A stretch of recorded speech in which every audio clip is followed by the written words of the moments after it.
It's time to know about JICA's vision, current and future, India's vision, current and future. And I would request our next guest for the session, Ms. Maria Kato, the representative of the Japan International Cooperation Agency for the India office. Maria Kato joined Japan International Cooperation Agency in 2017, starting her career at a Japanese corporate bank as a banker in 2012. She has vast experience in corporate financing and asset management for Japanese companies. She supported more than 100 Japanese companies in expanding their business in Thailand while in Bangkok branch in 2015.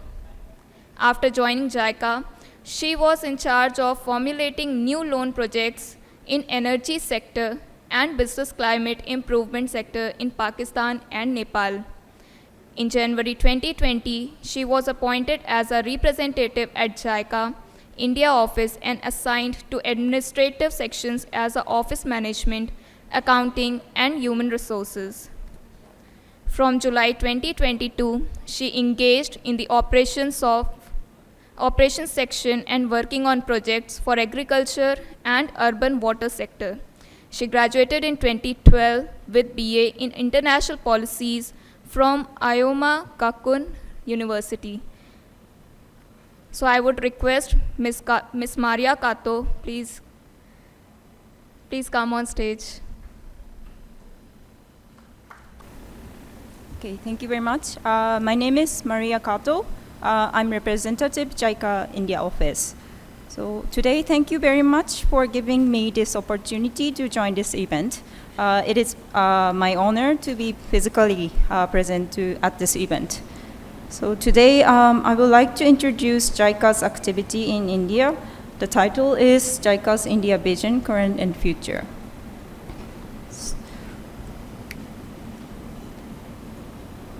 So firstly, I will briefly explain about JICA and overview of our operation in India. And secondly, I will introduce the noteworthy projects, especially which are going on in Maharashtra states. And I will also like to introduce the projects in Pune. And lastly, I would like to introduce projects in private sector. Since the theme of the event is business, I would like to share that JICA has projects not only for infrastructure, but also in private sector, such as business climate improvement, funding to private entities, business matching, and so on.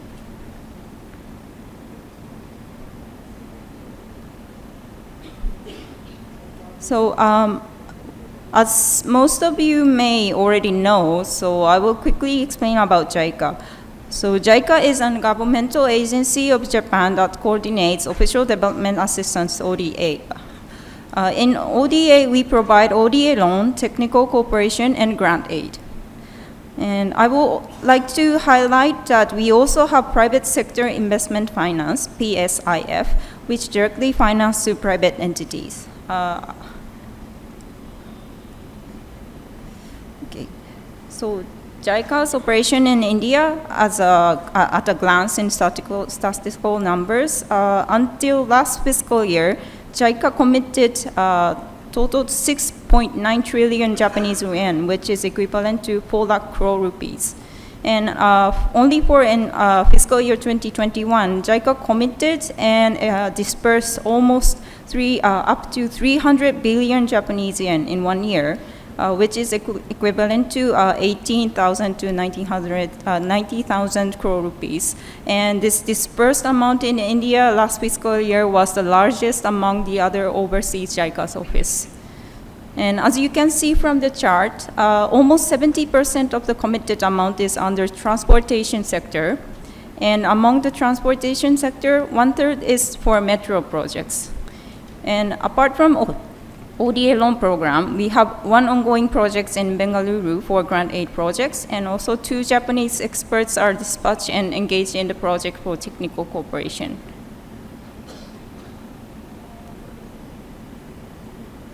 So next, I would like to introduce the noteworthy projects in Maharashtra. Since Honorable Chief Consul Mr. Kaneko has already explained 4 major projects, so I will just briefly explain through. So first one is Western Dedicated Freight Corridor projects, and the maximum speed of cargo will increase to 100 kilo from the current 30 to 40 kilo per hour, and the transport time between Delhi and Mumbai will shorten to approximately 20 hours from current 48 to 72 hours, which will contribute to the improvement of logistics. And another one is Mumbai-Ahmedabad high-speed railway, and it will connect from So as already explained, it will connect from Mumbai to Ahmedabad with approximately 2 hours, with 320 kilometers per hour of speed. And another project is Mumbai Metro Line 3 project. The line will be connecting southern Mumbai with the major activity areas such as airport and industrial area, which will largely contribute not only the residents' accessibility, but also industrial development. And the entire operation is planned to commence from the first half of 2024, which is 2 years from now.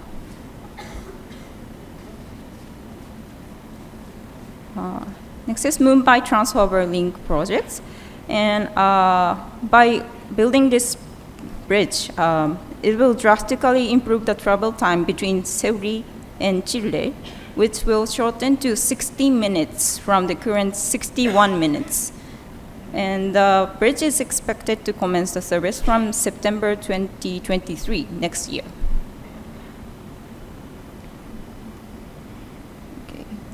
So JICA has projects in other sectors apart from transportation sectors, such as water, agriculture, forestry, and so on. And one of the iconic projects is the project for pollution abatement of river Mulamuta in Pune. So due to the increase of population in the Pune city by the industrial development, such as establishment of economic zones and IT hub, water quality of Mulamuta and Mulamuta River in Pune is 5 to 27 times higher than the standards of drinking water, mainly due to the sewage being discharged into the river without treatment. So to tackle these challenges, the project is constructing 11 new sewage treatment plants and expand the capacity of water treatment to 795 million liter per day from the current 665 million liter per day. And Toshiba Water Solution Private Limited, along with Envirocontrol as JV, is awarded contract for these sewage treatment plants, and also 15 years of operation and maintenance. And the inauguration ceremony was held on March 6 this year with the presence of Honorable Prime Minister Narendra Modi ji and Mr. Suzuki Satoshi, previous ambassador of Japan to India. And civil works are already started at 4 sites, and 4 more sites are expected to commence the work within this month.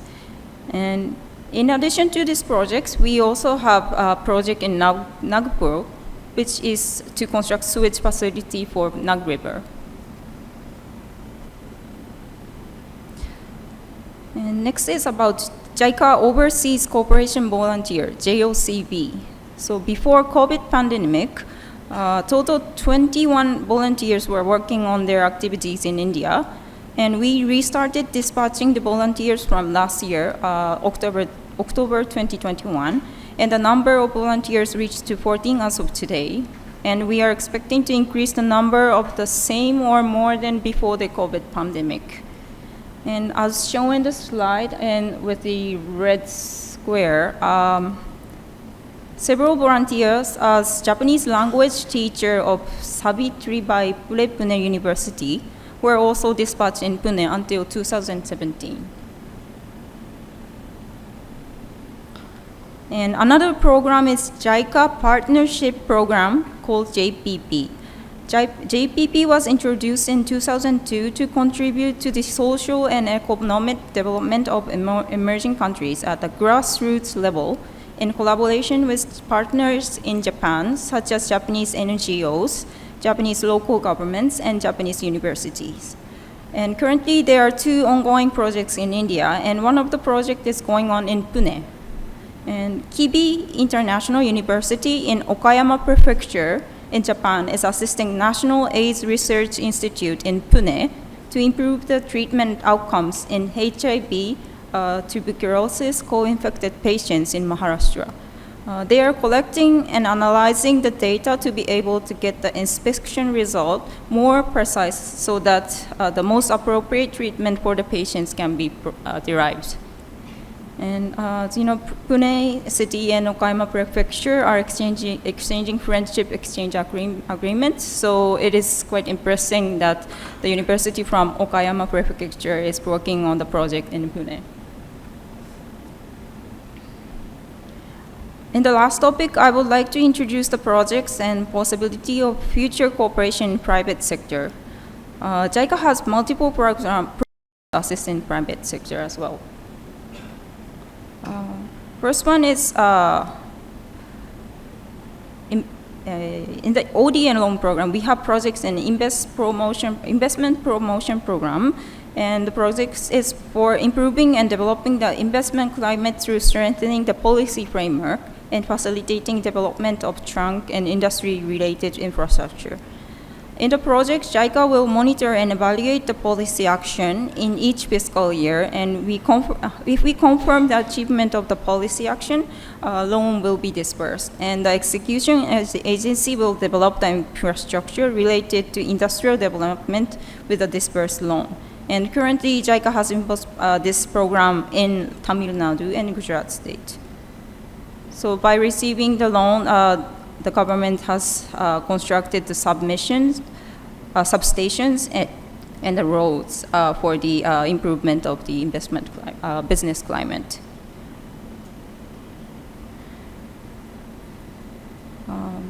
Apart from ODA loan, we have private sector investment finance program, which is called PSIF. And PSIF is financing as a debt or equity to the private entities which are engaging on the project to tackle the global issues such as sustainable agriculture, renewable energy, climate change, vulnerable peoples like small farmers, women, and so on. And currently, 4 debt projects and 1 equity projects are going on in India. And our team is seeking the opportunity to finance new projects more in India. And in addition to the finance program, PSIF, JICA is supporting feasibility studies and surveys to Japanese private companies which are considering to expand the business in India. So currently, 11 surveys are going on in India, and three projects are in Maharashtra states. And the machine in the photo is the project from the green one, SDG's Business Verification Survey for Electrodialysis Purification System for Safe and Efficient Drinking Water Supply by AGC Inc. And the photo is a water treatment facility by using solar power and ion exchange membranes. And AGC Inc. is conducting a survey for establishing feasible business model in India.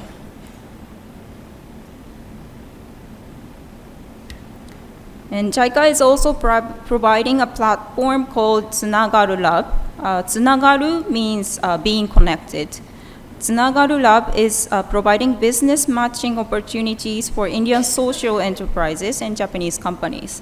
And currently, 636 Indian social enterprises and 80 Japanese companies or organizations and investors are registered in the platform. And in addition, JICA is organizing webinar periodically. In the webinar, the participated companies will introduce their business, and the attended companies can contact to the companies or organization for future collaboration. It started on May 2021, and so far 11 sessions were conducted. Actually, latest webinar was conducted on Tuesday this week. And next webinar is expected to be held on January 2023 with the theme of agri-tech companies.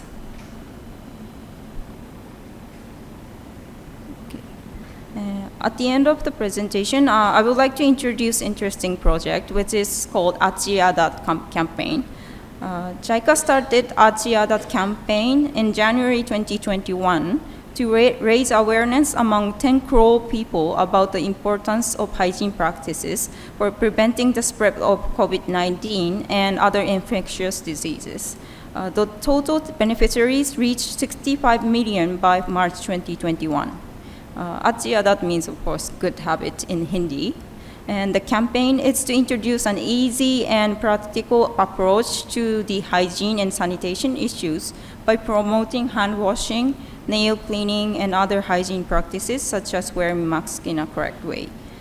In this project, multiple Japanese companies joined to the campaign by donating soaps, nail clippers, and so on, and also campaign posters like this one, and videos by famous characters were created.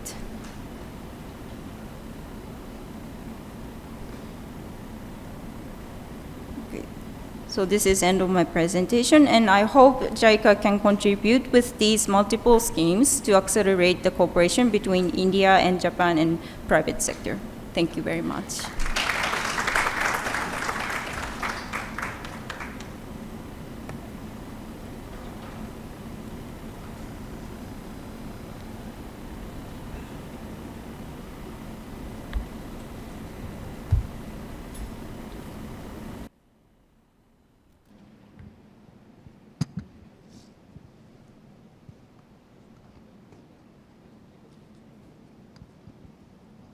Hi. My question is about the survey going on 11 Japanese companies in India, out of which 3 are in Maharashtra, you said. And can you please tell us which sector these companies come from and which level is this? Is it large companies or SMEs? Can you please throw a light on this? Thank you so much.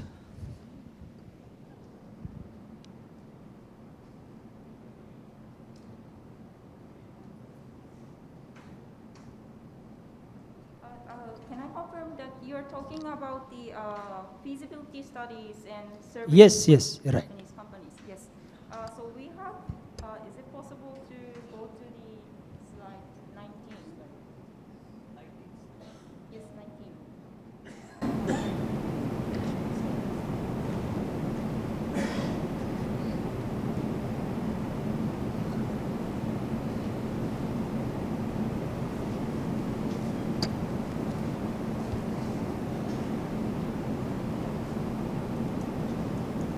Actually, we have a total 5 type of schemes, which is mentioned in the top 5. And depends on the survey, the size of the companies who can apply for this service is limited. But mostly, most of the, which mentions on SDG in the green part, these are can be applied from the large companies as well. But the other ones is mentioned SME, so small and medium enterprises can apply for this survey, which the company maybe doesn't have capacity or finance to come by themselves to India to make the survey. So we are supporting the funding as well as the consulting service so that they can come to India physically and do the search whether their business can be expand to India or not. And actually, we are not limiting the field of their businesses. So, but the number of the projects which we can apply every year is limited. So, depends on that, the project number will change. My question was about which sector they come from. Sector means I mean, are they into which industry? Is it electronics, automobile, we are not limiting, agro? We are not limiting the sectors, but the products we are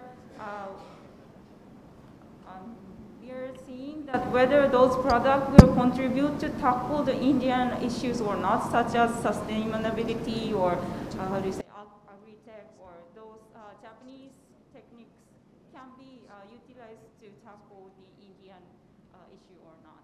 So any sector can be applied. Thank you. ありがとうございました。My question is more, my name is Dr. Sandeep Kadve. I run a company called Incubate Partners. We are into mentoring and incubation of startups, and we are focusing on several sectors. Previously, we were involved in many large-scale projects also, up to 10,000 crores of Indian rupees, and beyond India, more than 1.7 billion dirhams. My question is related to cost of funds of Japanese companies, which is below 1% or sometimes negative. And as a finance professional, businessman, investor, I immediately jump on and say, okay, if the cost of funds for Japanese company coming from Japan is less than 1%, and in India, the cost of fund is more than 10%, 15%, whatever we say, this is an arbitrage opportunity for making investments. What we see through your presentation and the presentations made by other delegates is Japan is always looking for making investments in the project where they will get physically involved in terms of technology transfer, consulting, or direct partnership. Why is this hurdle? Because then it is restricting the entry of Japan as investor. And the progress is very slow. The kind of projects which we see over here, whatever 11 projects, survey projects, they are very, very small. They are into micro. They are not even mini or SME sector. So why are you focusing on that sector? Why can't you separate the consulting part and technology transfer part and then investment part? We have lots of projects where we need investment. But not in every project, Japan would become a partner in terms of technology transfer, joint venture, or whatever you may say. But there could be a pure investment opportunity. Why don't you look at that? And what is the restriction? What is restricting you from bringing or developing a large business portfolio in India, which we have not seen so far? Thank you.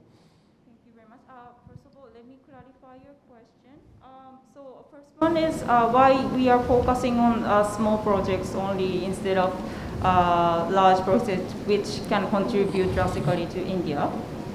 And first, in that question, JICA is more kind of focusing on the small entities because, as I mentioned, they may not have enough capacity or budget to expand a business in India. So by utilizing our funds and knowledge, we are supporting those companies. But in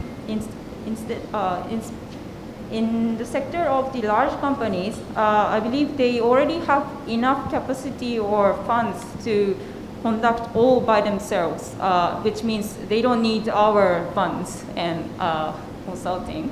So that's, and also we are more on the development side, but apart from JICA, there's another Japanese bank called JBIC, and they also, JBIC has more business side financing to the more large projects. So that kind of demarcation is happening between JICA and JBIC. Thank you. Thank you very much.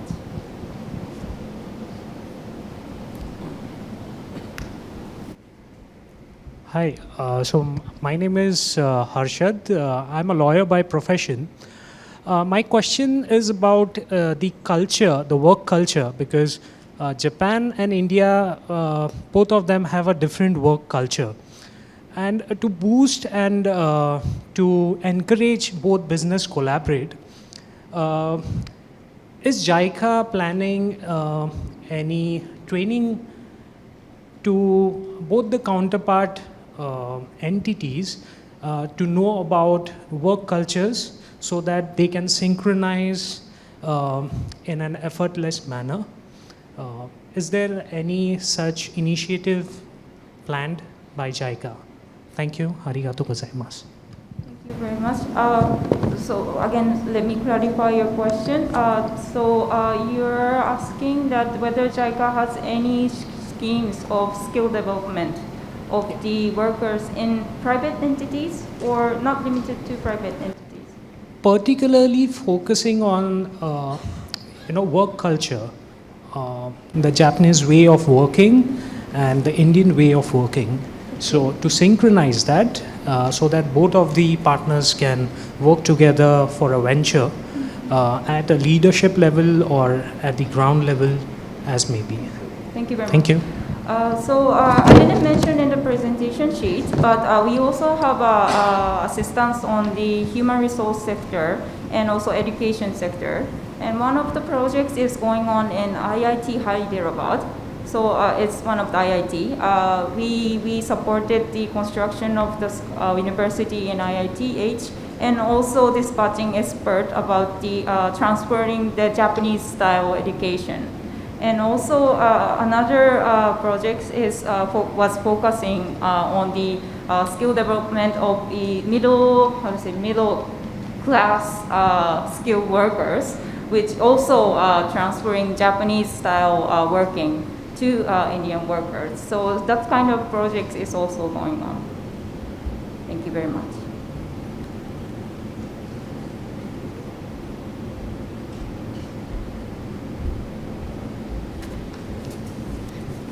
Thank you everyone for your questions, and thank you Ms. Maria Kato for your time and for your in-depth presentation over here and letting us know about the missions and further plans in India of Japan investment. Thank you.